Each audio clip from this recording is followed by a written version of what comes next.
Or is the pre-election violence setting a tone of things to come in Bangladesh's political landscape? Let's try and get answers to these challenging questions that not just Bangladesh but the entire region faces. I'm joined by Dr. Tara Kartha. She's a former Director, National Security Council, Secretariat. She's joining us from New Delhi at the moment. Dr. Kartha, good evening. Welcome to WION. Can I first start by asking you how you see the situation right ahead of the elections? There's Jamaat, which has been accused of all the violent incidents that are taking place in the country at the moment. There's BNP, which as per polls is topping the survey as far as winning elections is concerned. And then there's Awami League, which has been banned by Muhammad Yunus. As far as the upcoming elections are concerned, do you think they will happen? One kind of hopes that the violence will die down, though I'm not at all optimistic. Because there seems to be a kind of pattern in this violence. It is not just, it's like the attack on the media.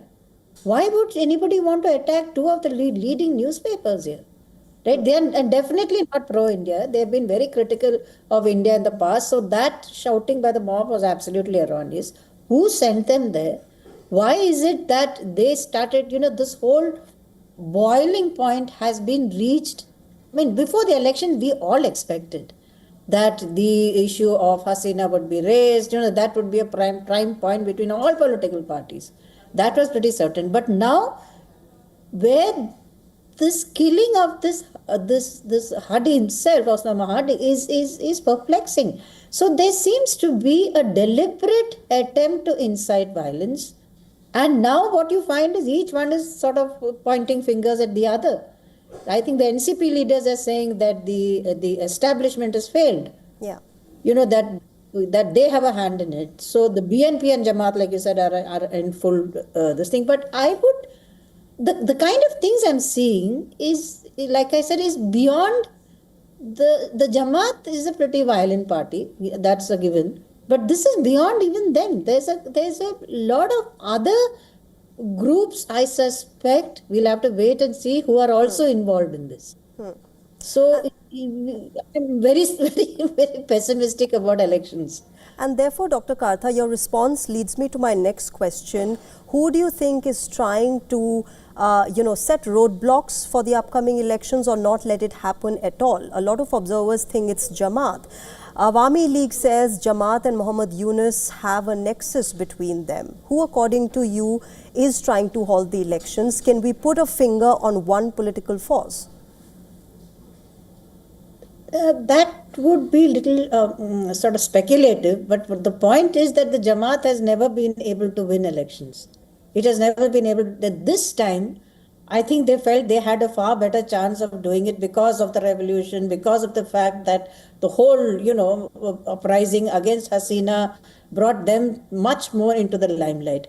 But the reality is that the mainstream parties, which includes Awami League, by the way, all have a solid support in the rural areas. So the Jamaat, for all its rhetoric, has not been able to get that kind of support. Are they involved in this process? I don't know. I have no evidence to that effect, so I would not like to comment. But the anti-India factor in this is huge. I mean, first it was anti-Hasina and anti-Hasina morphed into anti-India. So the two have become one, which is, it makes no sense at all to me. And this is being pushed even by, I'm sorry to say this, but even by the government. I mean, you had the government pulling up the Indian ambassador saying, this person who killed this man has run away to India. Whereas now, the Bangladesh agencies, and I must say hats off to them, they've said, no, we have no proof that he ran to India at all. The Bangladesh police, the army are all behaving with great responsibility. Okay. So that's something which is happening. So let's hope they can calm. Yeah.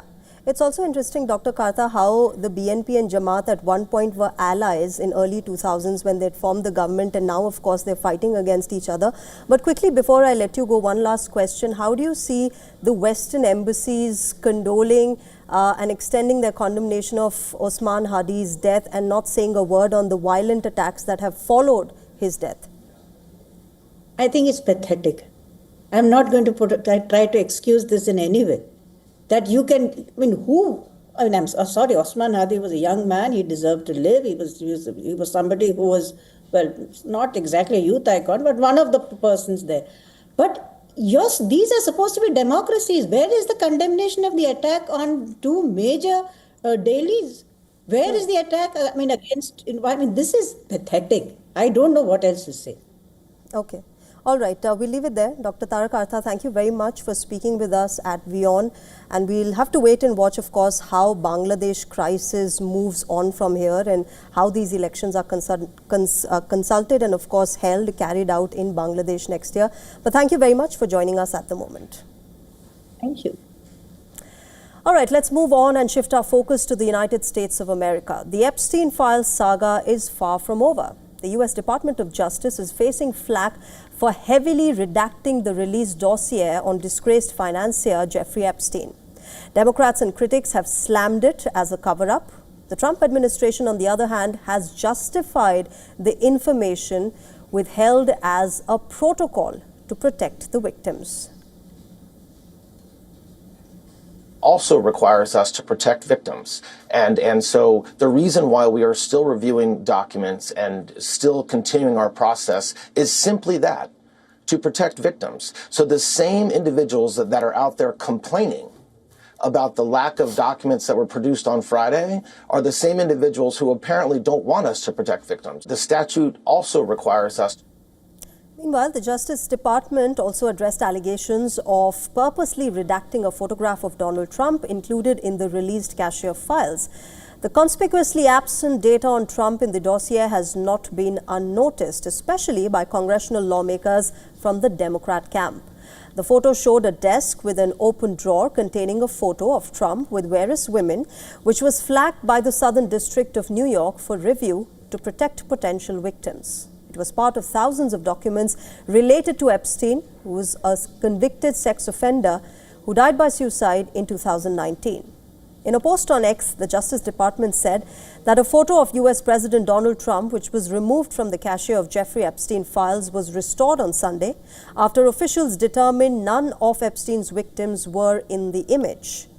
American citizens, meanwhile, have expressed disappointment over the underwhelming release, while others say the files do not convey more information than what is already in the public domain. Obviously, some of the famous people we knew have been pictured with Epstein.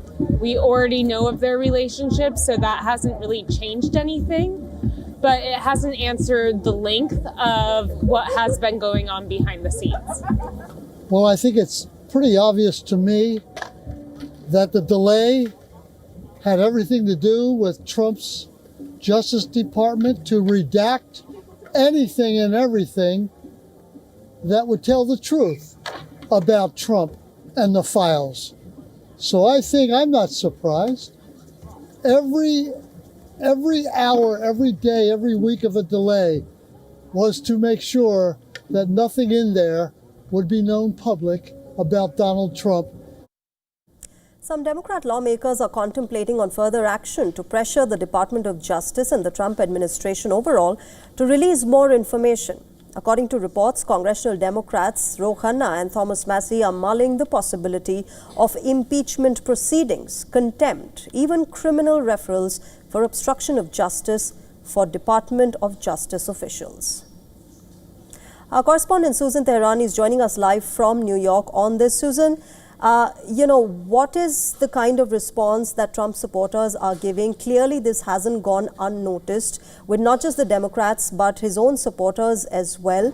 Have they completely absolved themselves of any responsibility, any accountability as far as the Epstein files is concerned? And how are Trump supporters and Republicans viewing this? So there's no doubt that the public was oversold regarding these Epstein files. That's clear by now. And the Trump campaign during the election has a lot to do with it and has to bear the responsibility for it.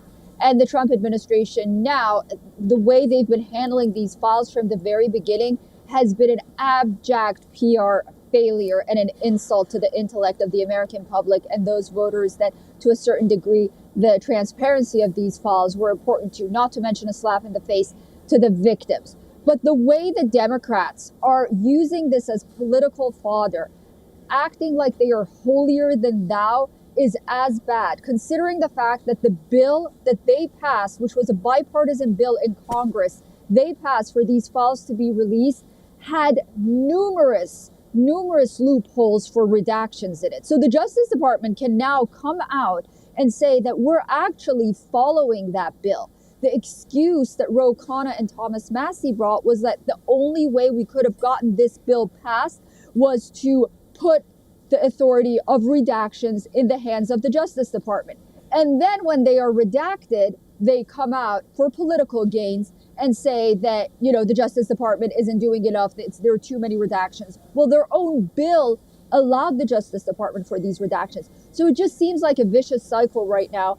And it seems very disappointing, not only for those Trump voters that you mentioned, but for individuals that thought that the Epstein files was an opportunity to show that there is one law for everyone, the rich, the famous, the powerful, and ordinary Americans. And I think bottom line is the more this drags on, the more it shows that the laws are for thee and not for me. Well, Suzanne, interesting that you say that both Republicans and Democrats sail in the same boat. And I guess the Americans now realize this. The American voter realizes this ahead of the midterms. Thanks very much, Susan, for joining us at the moment and getting us the latest. We'll keep coming back to you for more from United States of America. All right, moving on to France now. The French Prime Minister, Sébastien Lecornu, has failed to build consensus on the budget for 2026. Remember, the leader, embattled by varying demands and contradictions, is seeking more time to break the deadlock in the parliament. Lecornu had secured a victory in the fractured French parliament when his local security budget and the social security budget got a green light from the parliament in a narrowly contested vote. But the negotiations for the state budget are facing an impasse. Lecornu is stuck between right-leaning Senate and a hung lower house. Left parties are holding on to the tax the rich agenda, while right-wing parties are calling for spending cuts. Lecornu is seeking more wiggle room to keep the government running as it heads into the new year.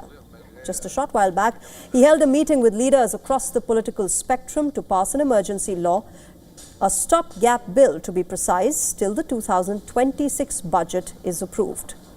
But this rollover will further increase France's ballooning deficit and public debt. The government has already warned the deficit will be 5.3% of the GDP next year, well above Prime Minister Lecornu's target of 4.7%. Now, France is in a deep political turmoil since Macron's snap election gambit misfired. And since then, Michel Barnier and François Bayrou have all been removed using the no-confidence vote. Lecornu now has the same task that his predecessors failed at. He must find a way to balance the books before target to bring the deficit down goes beyond his reach. The question is, can he do that without losing his job?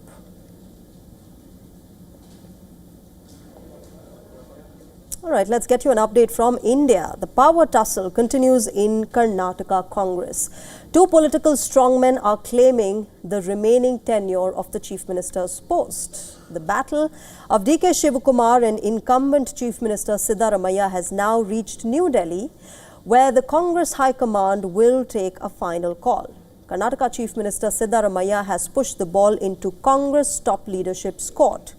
He expressed readiness to accept the decision taken by the party high command. Last week, Siddaramaiah said that he will continue in the office and claim that party high command is in his favor.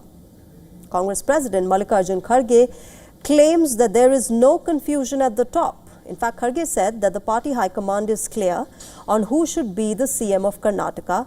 Without naming Shivakumar, he called on local leaders to take ownership of internal disputes and stop blaming the central leadership.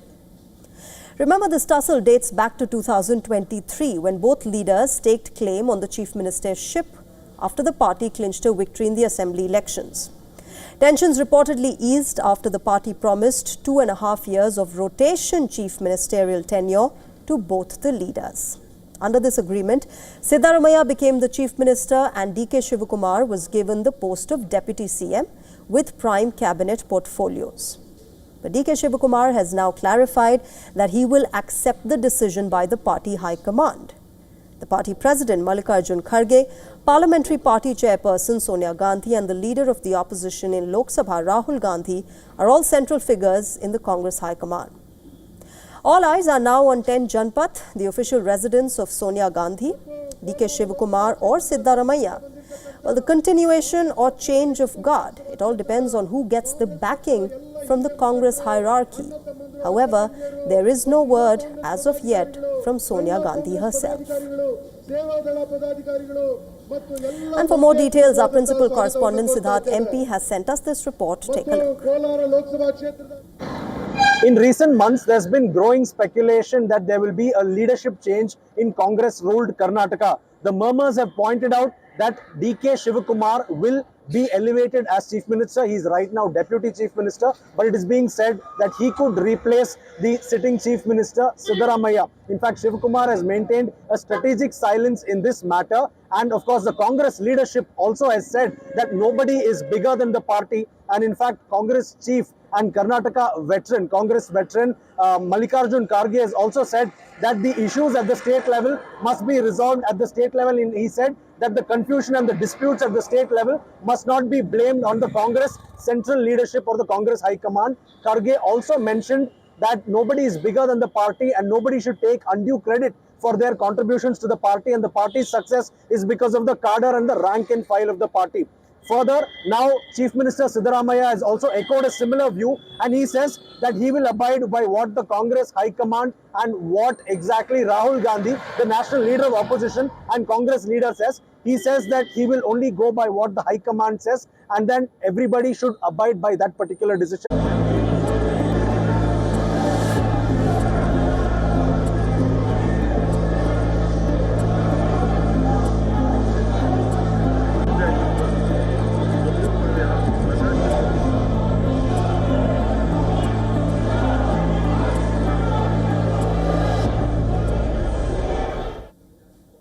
Moving on, in less than a week, Kosovo will head to elections months after a political stalemate remains unresolved.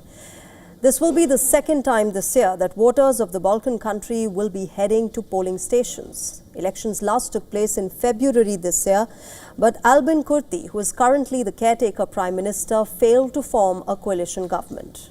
Now, it is a three-way contest between Kurti and two other opposition candidates, Bedri Hamza and Lumir Akhiku. Both opposition leaders lashed out at the incumbent caretaker PM for failed promises and political instability. Kosovo no longer has the luxury of carrying out political experiments. In recent years, we have been promised a lot, but very little has been done. Big promises were made, but the results have been very small. Our Kosovo does not deserve this reality. It does not deserve to be led by improvisation, by deep political adventures, by momentary grudges from a political party that label others as traitors and patriots while laughing and mocking the fate of the country's citizens.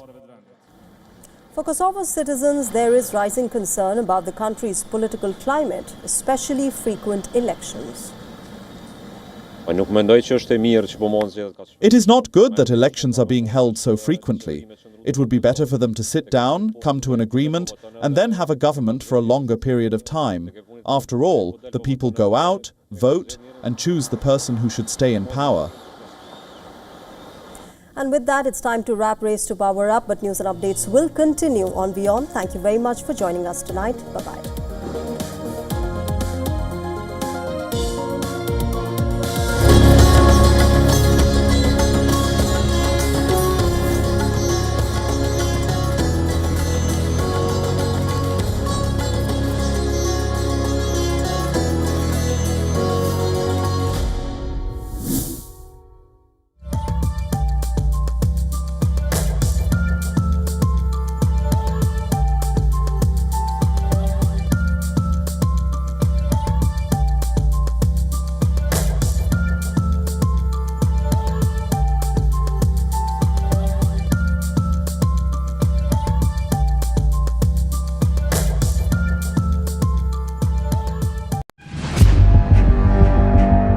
where darkness hides behind every corner.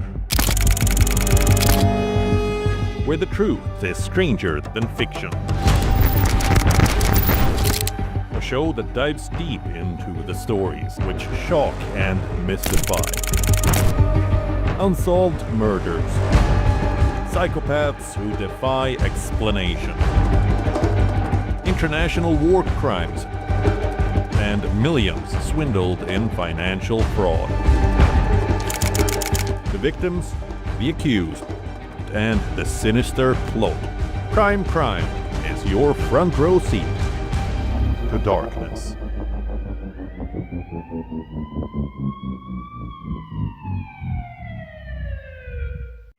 The stress of our world can take a toll on our physical and emotional health. Here, in New York's Catskill Mountains, lies a luxurious place of healing called WION Wellness Center.